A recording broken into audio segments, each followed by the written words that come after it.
일단 이렇게 귀한 자리 초청해 주신 우리 전산학부 학부장님 또 성민혁 교수님, 또 김현우 우리 지금 좌장하시는 교수님 감사드립니다.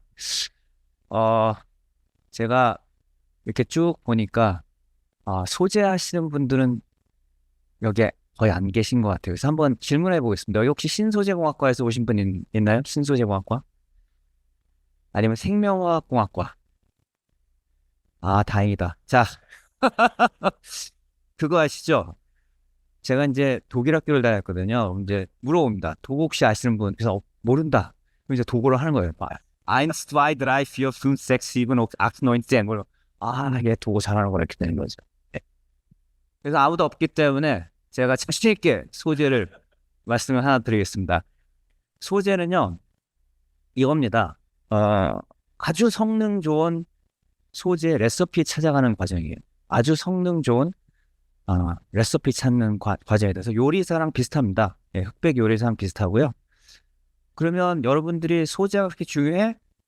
라고 이제 질문해 보면 사실 말은 중요하다고 하지만 실사에서는 잘 느끼지 못하는데 이게 뉴스가 나오면 이제 깜짝 놀랍니다. 여러분 기억나시나요? LK99.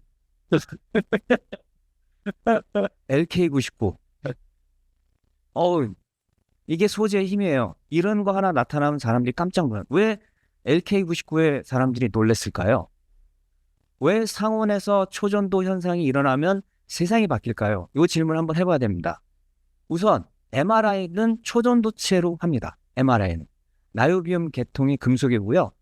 거의 0켈빈으로 가야 돼요. 그래서 헬륨을 들여다 부어야 됩니다. 헬륨 한 통이 200만 원입니다. MRI 값이 200만 원입니다. 그럼 왜 갑자기 100만 원이 됐을까요? 액체 헬륨을 리사이클링하는 냉각 기술이 생겼거든요. 그럼 예를 들어서 액체 질소를 부어서 할 수 있으면 어떨까요? 10만 원으로 떨어집니다. MRI. 그러니까 YBCO가 세라믹 초전도체인데 얘가 만약 금속처럼 잘 휘고 전류를 더 많이 흘릴 수 있으면 MRI 값이 10분의 1이 되는 거예요. 우리 한전에서 전기를 수송하면 한 30%는 열로 나갑니다. 근데 만약 초전도체로 하면 0%. 그러니까 전기값이 30% 떨어져요. 그뿐만이 아닙니다. 애플이 맥킨토시를 만들다가 갑자기 아이폰을 만든다고 했을 때 삼성, 노키아 전설적인 휴대폰 회사들은 아니 저 다른 비즈니스 하던 애가 왜 우리를 공격해? 그랬어요. 일론 머스크가 나는 이제 전기자동차 만들 거야 할 때 아니 왜 페이팔 하던 사람이 갑자기 자동차를 만들어? 그랬어요. 초전도체가 상온에서 작동을 하면 배터리 회사가 망합니다. LK99가 진짜면 배터리 주식은 확 떨어져요. 왜? 그냥 주유하듯이 전기를 딱 하면 얘가 계속 돌거든요. 그 저장이 되잖아요. 그거 빼면 그냥 주유하듯이 빼면 되는 거예요. 이게 소재의 힘입니다. 예. 그런데, 아, 이게 왜 안 넘어가지? 첫 페이지부터 이렇게 5분 이상 걸리면 안 되는데요? 예. 예, 그런데, 제가 이제 강의를 하다 보면 어쩔 수 없이 잠과의 싸움을 하시는 분들이 계세요. 그런 분들을 위해서 제가 첫 페이지를 하나 드립니다. 뭐냐면, 주무셔도 두 가지만 기억하고 가셔라. 그러니까 2021년도에 이 수많은 저자들 중에 제가 퍼스트 소스입니다. 교수가 퍼스트 소스 하는 경우 별로 없어요. 네. 제가 신임 교수하고 나서 4년 뒤에 퍼스트 소스로 이 리뷰 논문을 썼고요. 글로벌 특이점 사업 1번이거든요. M3I3. 근데 거기 보면 Materials Informatics가 있어요.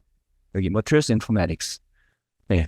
그러니까 우리가 인공지능을 좀 활용해야겠다라는 비전을 담은 ACS, American Chemical Society, 재료 소사이티가 아니에요. 화학 소사이티다 일단 발표를 했고요.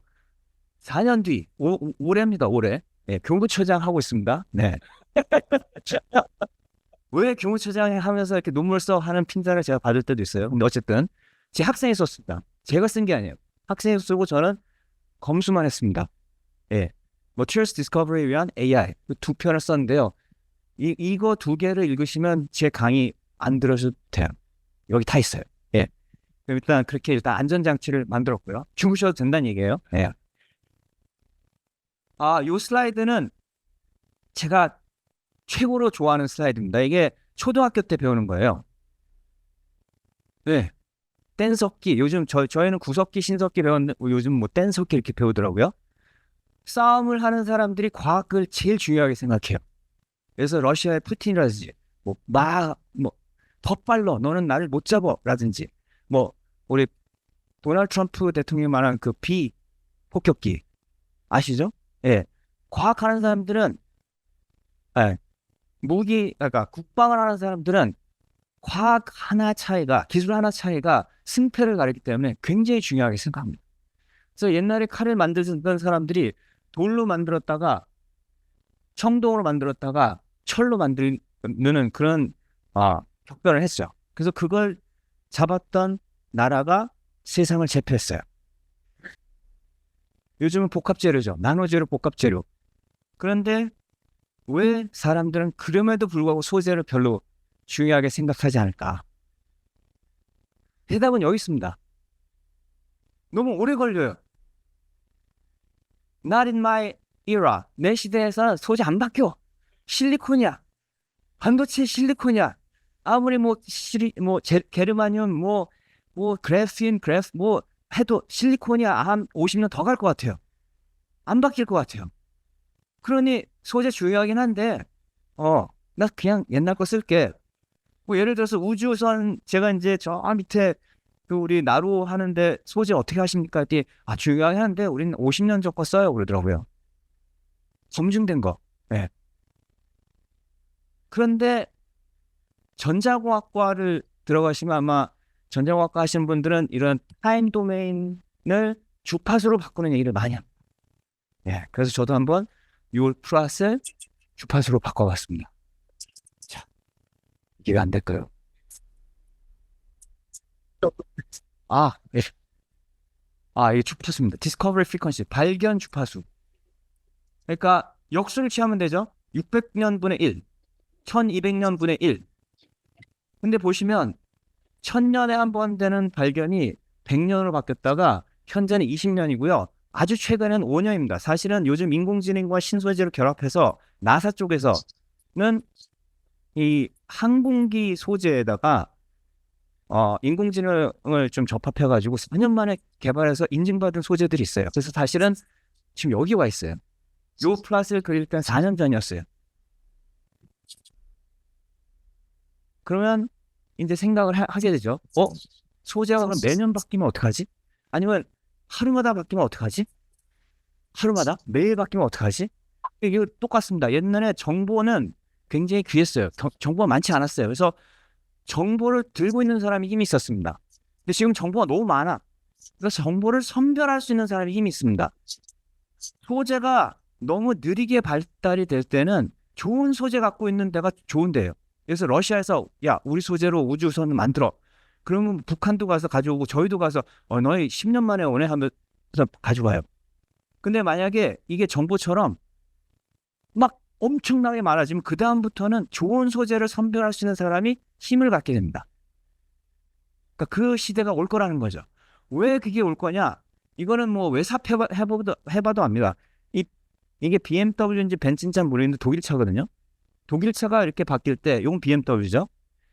소재가 바뀝니다. 어떻게 바뀌냐면 외장이 다 금속이었어요. 합금이었습니다. 그랬다가 카본 복합재였다가 지금은 킨들에 쓰는 이잉크를 써요. 그래서 색깔도 바뀌어요. 근데 그 폭이 50년에서 20년으로 줄었고 앞으로 더 줄 거로 보고 있습니다.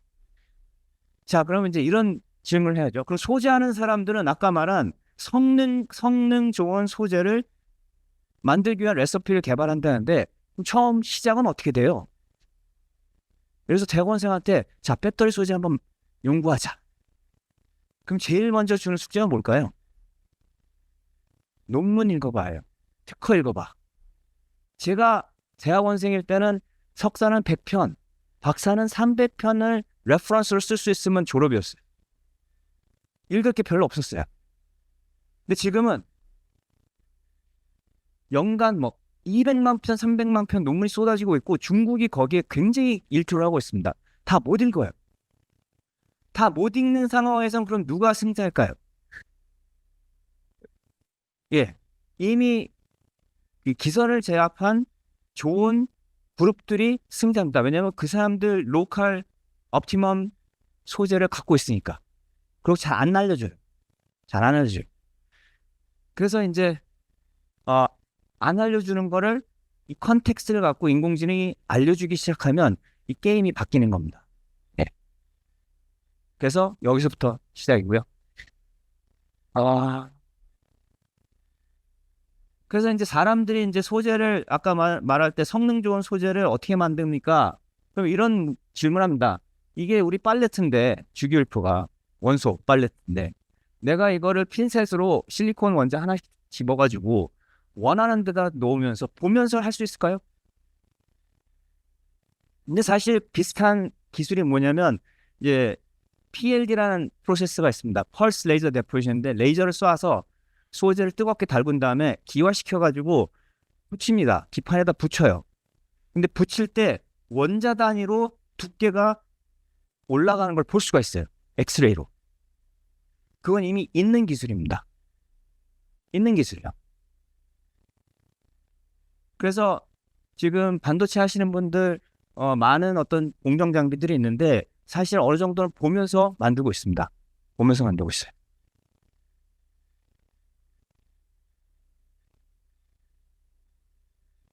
네, 그냥 하겠습니다. 그러면 보는 게 제일 처음 보는 게 뭐였을까요? 광학현미경이었습니다. 광학현미경. 이게 1590년도에 처음 나왔거든요. 벌레 보는데 많이 쓰였습니다. 얘네도 어떻게 날까? 그리고 나중에 사무라이 칼을 보는데도 쓰였어요. 왜 사무라이 칼은 그렇게 강할까? 어떤 구조를 갖고 있길래 다른 나라 칼보다 강할까? 그런 거 할 때 이제 광학현미경을 봤죠. 근데 주로 그렇게 볼 때는 구조랑 모양새만 본 겁니다. 구조랑 모양새만 보고 이 성능을 안다는 건 마치 관상을 보고 성격을 아는 거랑 똑같아요. 과연 그게 정확할까요? 뭐 어느 정도 정확할 수는 있죠. 근데 한계가 있죠. 그래서 이제 이 보는 데에 있어서 소재를 보는 데 있어서 패러다임 시프트를 일으키게 한 계기가 있습니다. 근데 그거는 어디서 또 힌트를 얻을 수 있냐면 이 지도에서도 힌트를 얻을 수 있어요. 예전에 이제 여행을 다닐 때 책을 보면서 보셨죠? 서울대는 150km다. 나는 주로 100km로 달리니까 1시간 반 걸리겠네. 이렇게 하셨을 거예요. 그럼 구조만 보고 나의 평균 물성을 보고 예측하신 거죠. 잘 안 맞죠? 추석 같은 때는. 그럼 뭐가 필요합니까? 이 도로에 물성 데이터가 필요해요. 여기 막힌다. 그럼 정확하게 도착 시간이 나옵니다. 실시간으로.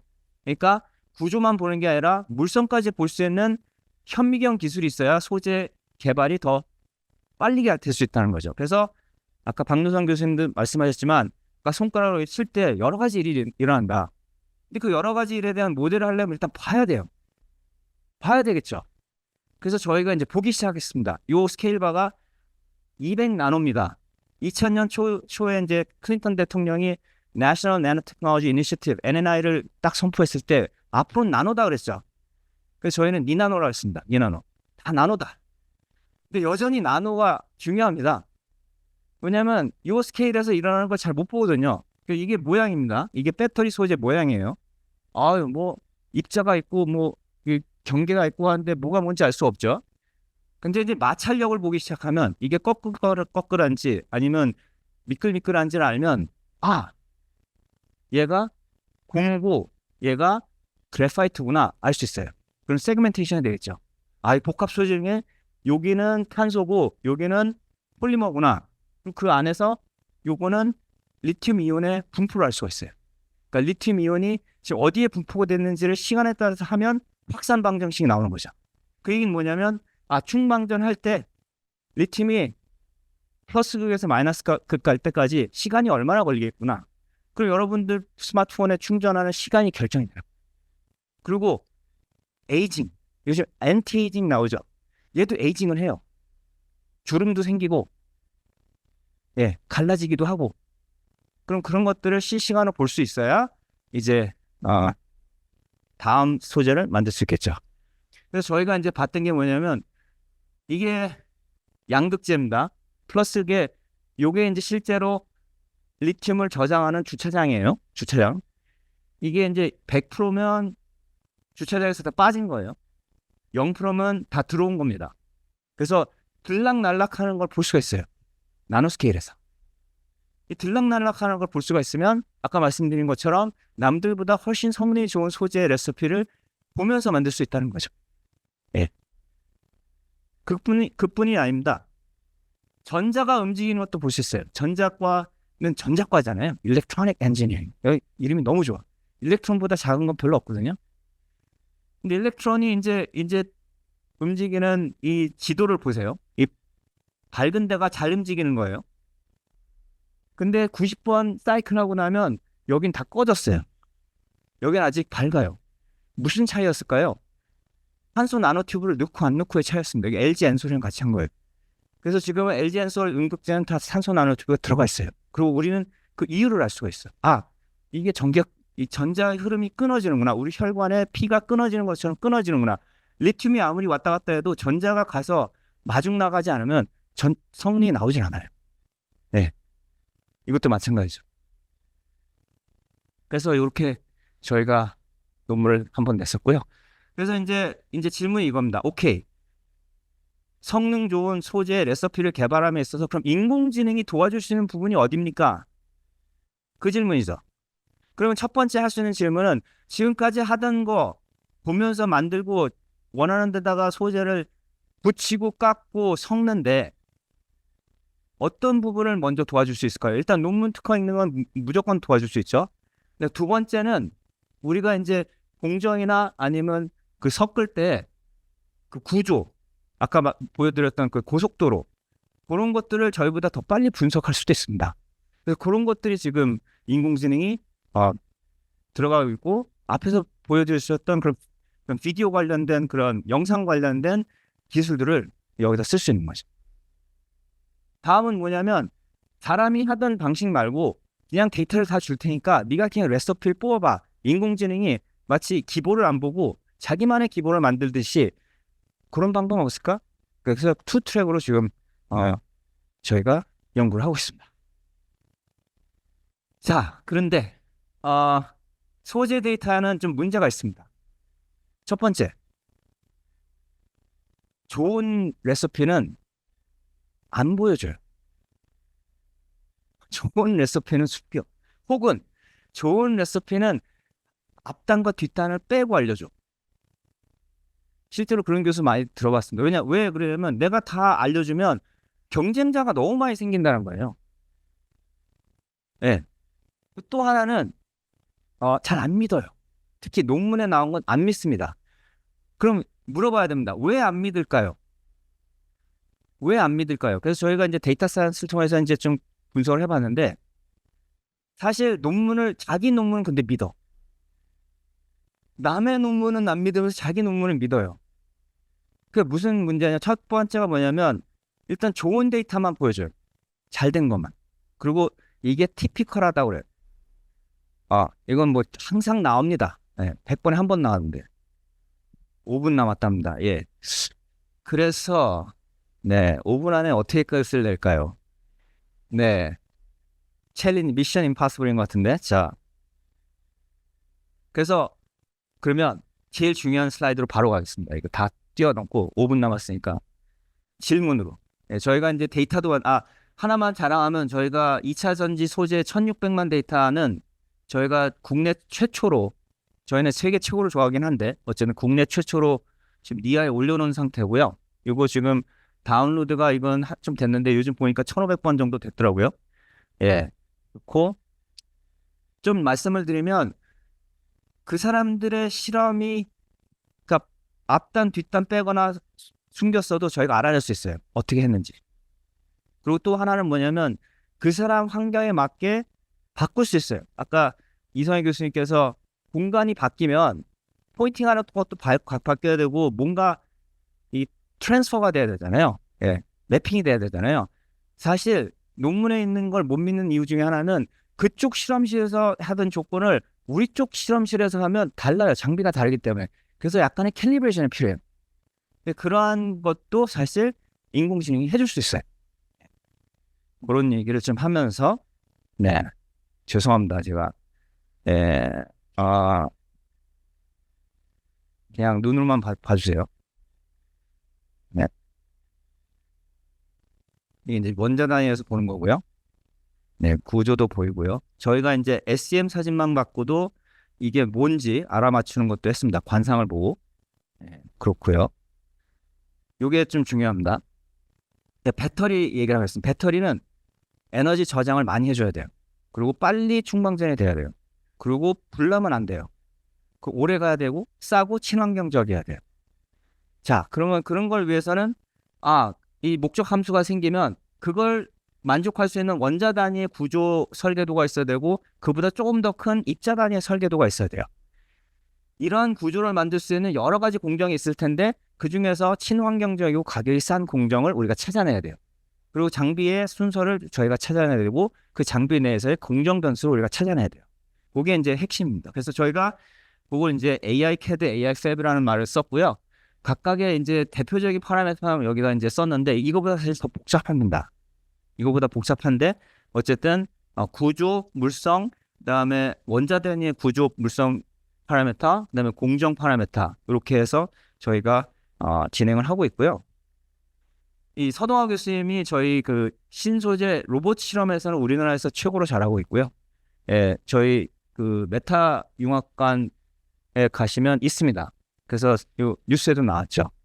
포스코랑 같이 하고 있고요.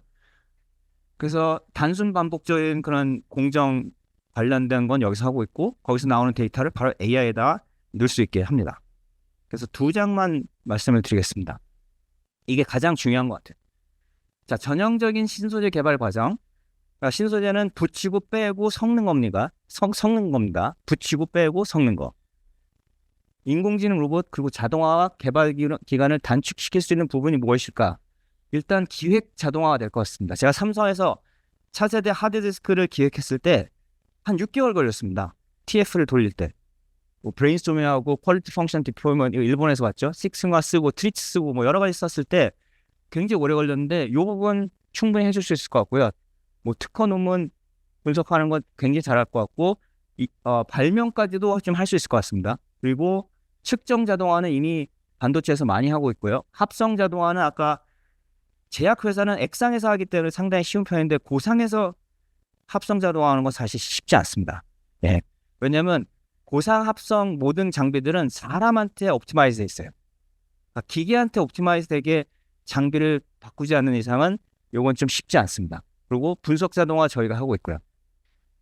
자, 그러면 전형적인 신소재 개발 과정과 다른 방법을 인공지능이 알아낼 수 있을까라는 질문에서 그러니까 모든 공개 데이터 원한 물성 입력을 하고 출력은 그 기관이 갖고 있는 합성 장비에 맞는 레시피 제한 이렇게 아마 인풋과 아웃풋을 하면 되지 않을까 싶고 혹시 그 장비 외의 걸로 해야 된다면 구입 목록이라든지 혹은 장비 기술 요즘 소부장 있었죠? 소부장 장비 기술 제한하는 것까지 갈 수 있지 않을까 싶고요. 그 다음에 실험 데이터 추출할 때 어려운 점. 자, 나쁜 데이터라고 하는 다크 데이터 중에서는 실험 절차를 시키지 않아서 나온 나쁜 데이터가 있어요. 그건 못 씁니다. 그렇잖아요. A랑 B 섞으라고 했는데 A랑 C 섞은 걸 A랑 B라고 섞었다고 쓰면 그거 어떻게 씁니까? 그리고 그다음에 실제 실험 조건을 정확하게 기입하지 않은 데이터 이거 잘 못 씁니다. 그래서 보험 사기 찾아내는 것처럼 모든 실험 다크 데이터 중에서는 어쨌든 쓸 수 있는 데이터와 쓸 수 없는 데이터를 가르는 인공지능이 되게 중요합니다. 이 디스커션 많지 않았습니다. 그냥 좋은 것만 골라 쓴다, 나쁜 건 안 쓴다. 그래서 우리 나쁜 것도 해야 된다. 여기까지는 갔지만 진짜 나쁜 걸 다 할 수 있느냐? 여기에 대한 질문이 없었고요. 그다음에 실험 데이터를 통해서 새로운 물리화학 법칙을 추출할 수 있을까? 마치 케플러가 밑에 사람한테 데이터 가져와봐. 딱 보고 얘는 타원으로 이렇게 돌면서 힘은 이렇게 되는구나. 이렇게 추출할 수 있을까? 할 수 있을 거라고 저는 보고 있습니다. 예, 그렇게 하면서 마치도록 하겠습니다. 감사합니다.